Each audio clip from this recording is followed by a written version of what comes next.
السلام علیکم ورحمۃ اللہ وبرکاتہ۔ کیسے ہیں عزیز دوستو؟ امید ہے کہ آپ حضرات بخیر ہوں گے۔ آج کی اس ویڈیو کے اندر ہم آپ کے لیے ایک بہت شاندار عربی تعبیر لے کر حاضر ہوئے ہیں۔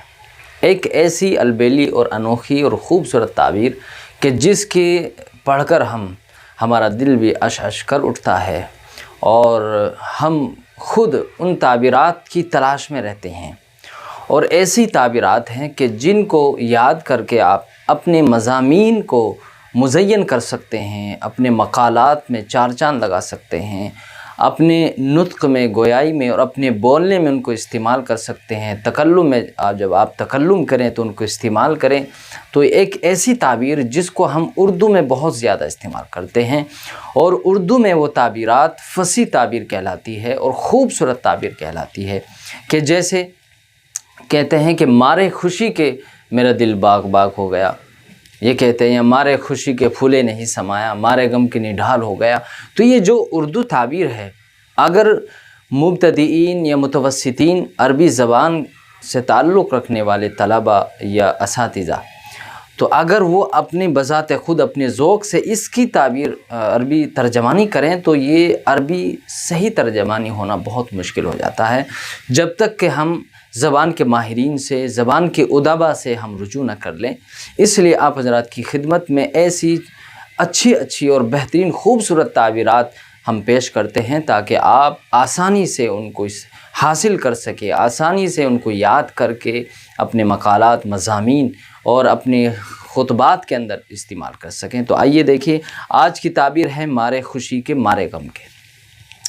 مارے خوشی کے مارے غم کے، اس کے لیے دو لفظ استعمال ہوتے ہیں، ایک من شدتن، ایک من فرطن۔ من شدتن، ایک من فرطن۔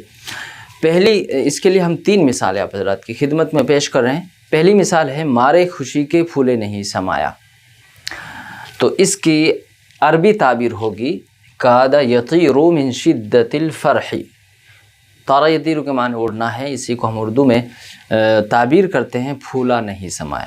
تو مارے خوشی کے پھولا نہیں سمایا، اس کی عربی تعبیر ہوگی کاد یطیر من شدت الفرح۔ اسی طریقے سے دوسری تعبیر ہے کہ مارے غم کے نڈھال ہو گیا۔ جب کوئی انسان درد و تکلیف میں ہو تو اس کے لیے اس تعبیر استعمال کی جاتی ہے، مارے غم کے نڈھال ہو گیا۔ تو عربی تعمیر اور عربی ترجمانی ہوگی توانا من فرط الحزن۔ توانا من فرط الحزن، یہ عربی تعبیر ہوگی اس کے استعمال کے لیے۔ اور تیسری جو تعبیر ہے مارے درد کے تڑپ رہا ہے، تکلیف میں، درد میں انسان تڑپتا ہے مچھلی کی طرح، تو اس کے لیے ہم اردو میں کہتے ہیں کہ مارے درد کے تڑپ رہا ہے، تو اس کے لیے عربی میں استعمال ہوتا یضطرب من شدت الوجع۔ یضطرب من شدت الوجع۔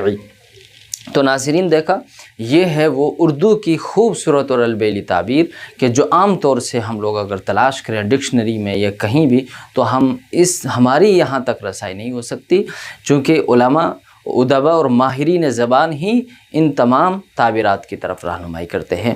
اس لیے آپ حضرات کی خدمت میں یہ تعبیر پیش کی ہے۔ میں تمام معلمین سے، اساتذہ کرام سے درخواست کروں گا کہ ان تعبیرات کو آپ اپنی کاپی میں نوٹ کریں اور طلبہ کو بطور خاص ان تعبیرات کی طرف رہنمائی کرائیں، اور طلبہ ان تعبیرات کو اپنے جملوں میں، اپنے مضامین میں استعمال کریں، تاکہ پھر آپ کے مضامین میں خوبصورتی پیدا ہو، اور اس طرح کی البیلی تعبیرات جب کوئی سنے یا دیکھے یا پڑھے تو اس کا دل بھی مارے خوشی کے پھولا نہ سمائے۔ تو اس لیے اس طرح کی تعبیرات کے لیے ہمارے ساتھ آپ جڑے رہیے۔